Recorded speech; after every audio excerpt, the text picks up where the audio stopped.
La Maestría en Gestión Estratégica de la Comunicación les da la bienvenida a este espacio de diálogo acerca de la inteligencia artificial y sus aplicaciones a la comunicación estratégica. El campo de la comunicación está en constante evolución y nuestra maestría pues también quiere estar a tono con estas nuevas tendencias comunicacionales y tecnológicas. Por esa razón, este día tenemos acá al maestro Carlos Augusto Barrera, consultor en competencias de inteligencia artificial para la productividad, maestro en gestión internacional de tecnología y en análisis de problemas políticos, económicos e internacionales contemporáneos. Y sobre todo, lo que más nos interesa, docente invitado de la Maestría en Gestión Estratégica de la Comunicación, que nos visita desde Bogotá, Colombia, acá en El Salvador, que espero que tu estadía acá haya sido satisfactoria con los estudiantes. En primera instancia agradezco esta invitación, este espacio.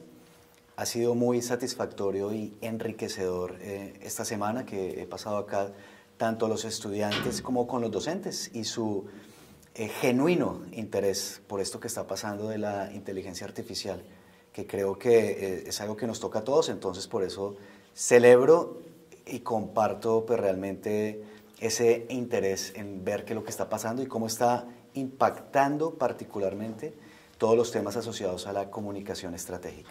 Justamente a propósito de eso me surge una pregunta que yo creo que todas las personas que están viendo este espacio quieren saber, y es ¿por qué una organización debería incorporar la inteligencia artificial en sus procesos y estrategias? Es una pregunta muy interesante porque efectivamente la inteligencia artificial ha permeado en los pocos años, que estamos hablando, no completado 2 años todavía, de la masificación de la inteligencia artificial generativa. Con esto quiero decir que la inteligencia artificial no es nueva, sin embargo su adopción masiva, sí, pues vamos a cumplir 2 años precisamente mañana, 30 de noviembre, con el lanzamiento de ChatGPT.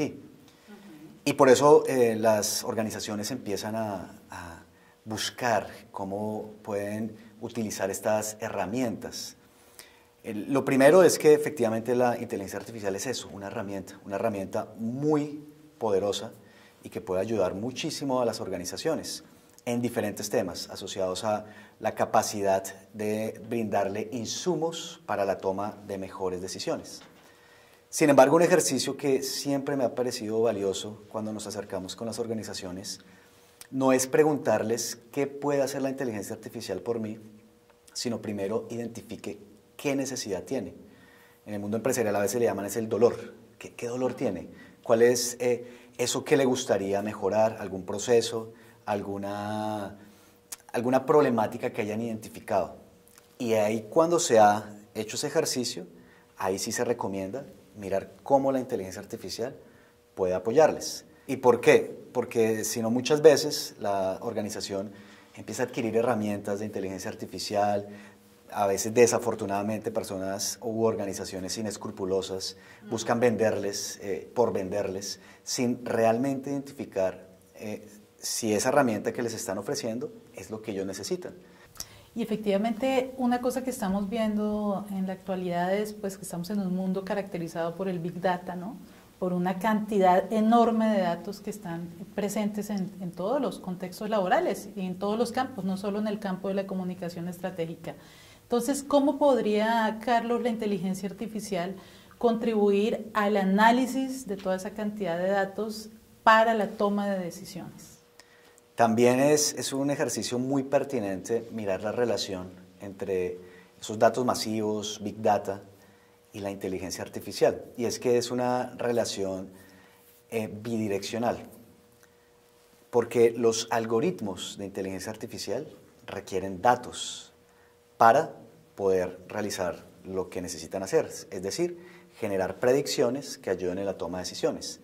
Y esas predicciones al final son también, ¿qué? Datos, pero datos basados en un proceso de entrenamiento de un modelo para que me dé los insumos que requiero yo para la toma de decisiones. ¿Eso qué quiere decir? Que las organizaciones, incluso antes de hablar de implementar la inteligencia artificial en sus procesos, primero es necesario establecer una adecuada gestión de los datos, porque yo puedo tener el algoritmo más sofisticado, pero si los datos no son los adecuados, si los datos no tienen su integralidad, pues no va a funcionar el algoritmo. A partir de ahí es que viene un ejercicio muy interesante en las organizaciones y es generar un proceso de sensibilización y concientización, porque usualmente se asume que la gestión de datos se reserva al área de tecnología de la información o áreas muy específicas y realmente todos, si hacemos el ejercicio, todos generamos datos cotidianamente.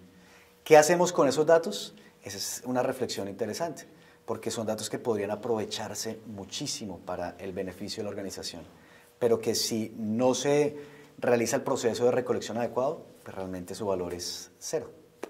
Quisiera que nos comentaras desde esa experiencia un poco qué tipo de resistencias has encontrado. Sí, muy pertinente porque la implementación de cualquier tecnología, de cualquier estrategia, cualquier proceso o metodología en las organizaciones nuevas, siempre va a generar en algunas personas prevención e incluso rechazo. Hay un dicho que expresa que las personas no se resisten al cambio, se resisten a ser cambiadas. ¿Y con eso qué quiere decir? Que muy probablemente si yo le describo a las personas el potencial que tienen, si todas las personas que están involucradas en la organización tienen acceso a los datos, todo el mundo pues, se va a maravillar. El asunto es cuando yo le digo, eso implica de su parte que también usted esté dispuesto a proporcionar sus datos, ahí es cuando el ejercicio se vuelve más difícil. Lo que hemos trabajado es hacerle ver a las personas que la gestión de los datos particularmente no es un juego de suma cero, es decir, que si yo pierdo es porque otro gana, sino que al contrario, los datos tienen esa particularidad y es que como no son un bien o un recurso no renovable, sino que al contrario, los datos, si yo los acompaño de otros datos, puedo enriquecer la información, puedo darle valor, incluso si me ayuda en la toma de decisiones, me da sabiduría.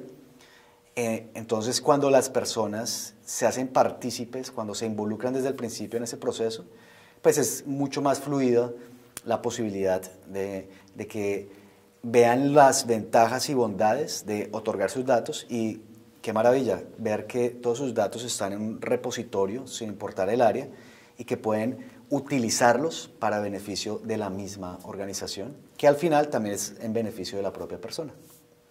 ¿Qué desafíos éticos encuentras en el uso de la inteligencia artificial justamente por todas sus capacidades que tiene, pero también justamente por todas las, pues imagínate la posibilidad de personalizar un dato, toda la efectividad, pero también todo el dilema ético que concierne, ¿no? Entonces, ¿cómo son esos desafíos éticos que podríamos ver en el uso de la inteligencia artificial? Es una herramienta muy poderosa. Sin embargo, pues también conlleva una serie de retos. ¿Cuáles son esos retos principalmente? Y es que para que algo sea personalizado, yo requiero información de la persona o el público específico al que yo voy a dirigir ese mensaje. El asunto es, ¿esa información la entregan de manera voluntaria o se obtiene no necesariamente con el consentimiento de esa persona o grupo de personas? Y ahí viene el elemento, porque va a existir siempre esa pugna entre privacidad versus personalización. Si quiero más personalización, debo sacrificar un poco de privacidad. Y si quiero mantener la privacidad, pues es el reto de no lograr esa personalización que se busca. Y ahí es donde es el llamado a las personas profesionales en estos temas, de entender esa pugna para, yo creo, y eso ya es una opinión muy personal, siempre en el marco de la transparencia. ¿Cómo pueden los profesionales de la comunicación asegurarse de utilizar la analítica de datos de manera efectiva y responsable? Yo creo que el primer ejercicio es apropiarse de todas las herramientas que proporciona algo que se denomina como en inglés data literacy, que si se traduce, no es una traducción equivalente porque alfabetización en datos quizás no traslada todo lo que implica familiarizarse con los datos. Pero lo importante es adquirir esas herramientas. ¿Por qué? Porque los datos tienen varias etapas. ¿Cómo estoy recolectando los datos? cómo los estoy limpiando o manteniendo su integridad, cómo los estoy organizando, cómo los estoy clasificando y finalmente cómo los estoy analizando para después visualizarlos. Y cada una de esas etapas pues, requiere unos conocimientos específicos que en el mundo actual, sin importar la profesión a la que una persona se dedique, y particularmente para las personas de la comunicación, es importante adquirir esas habilidades, porque son un insumo clave en la manera como comunicamos nuestras ideas. Incluso los datos cuentan historias, los datos pueden persuadir y también se requiere un análisis crítico para saber incluso cuándo me están manipulando con los datos. Entonces, para los profesionales, las profesionales en estos temas, es importante empezar a familiarizarse con esos conocimientos y estas herramientas, tanto conceptuales como analíticas y prácticas. Quería que me comentaras cómo ha sido esa experiencia de acompañar organizaciones, pero en concreto en algo que se está hablando mucho a nivel organizacional, que es el tema de la gestión del cambio. Entonces quisiera que me comentaras un poco cómo ha sido esa experiencia de gestionar el cambio para la adopción de la inteligencia artificial en las organizaciones. Es un reto muy importante. La manera como lo hemos gestionado es a través de dos premisas. La primera es una cultura de la experimentación, que es un reto importantísimo, porque las organizaciones tienen una aversión a experimentar, también por el mismo concepto. Es que a veces cuando se habla de experimentar, asumen que es invertir una gran cantidad de dinero sobre algo totalmente desconocido o incierto. Realmente en este contexto experimentar parte bajo una premisa que pues, es traducida al inglés que dice falle rápido, falle barato. ¿Qué quiere decir eso? Empiece con pequeños elementos, experimentos controlados. Es decir, si voy a implementar la inteligencia artificial, no voy a hacer una inversión millonaria en herramientas que no sé cuál va a ser el resultado, sino empecemos un proceso, empecemos con un área específica o empecemos con un grupo de personas y empezamos a iterar, vemos qué funciona, si funciona seguimos iterando sobre esa iniciativa, si no pivoteamos, pero entonces eso implica de todas formas generar conciencia que a veces el resultado implica que quizás no era por ahí y que es necesario explorar otras alternativas. Y otro elemento clave, además de ese, es que es importantísimo que las personas tomadoras de decisión en la organización sean las que lideren. Si se busca que sea solamente desde la base pues, de la estructura jerárquica de una organización, es muy difícil que esas iniciativas prosperen si no están acompañadas realmente de un ejercicio de voluntad de realmente generar esa gestión del cambio en las personas. Es lo que llaman el efecto cascada, y es que si no empieza de arriba dando ejemplo, es difícil que llegue a permear una iniciativa en toda la organización. ¿Cuál es tu recomendación para que las organizaciones incorporen estas tecnologías y que realmente la gente se apropie de ellas, las haga vida y sea realmente algo que potencie el quehacer de esa organización? Es un elemento muy importante. ¿Por qué? Usualmente, y nos ha pasado cuando llegamos a muchas organizaciones, tienen una actitud incluso hostil frente a la tecnología, sin importar cuál tipo de tecnología, porque han llegado personas a venderles un software, venderles un programa, una aplicación. La pregunta es, ¿usted qué necesidad tiene? ¿Qué ha identificado que puede mejorarse? Y evaluemos si la inteligencia artificial, quizás no sea necesario el uso de alguna herramienta tecnológica, quizás optimizando ciertos procesos, se logre el objetivo que han planteado. Y por eso en nuestro caso pues, nosotros no vendemos ningún tipo de software, sino simplemente entendamos primero lo que usted tiene actualmente y lo que usted quiere llegar, para ver si la tecnología es el medio que le pueda ayudar para eso. Si no, pues haga los ajustes pertinentes. Si lo ve adecuado, ahí sí empecemos el ejercicio de exploración.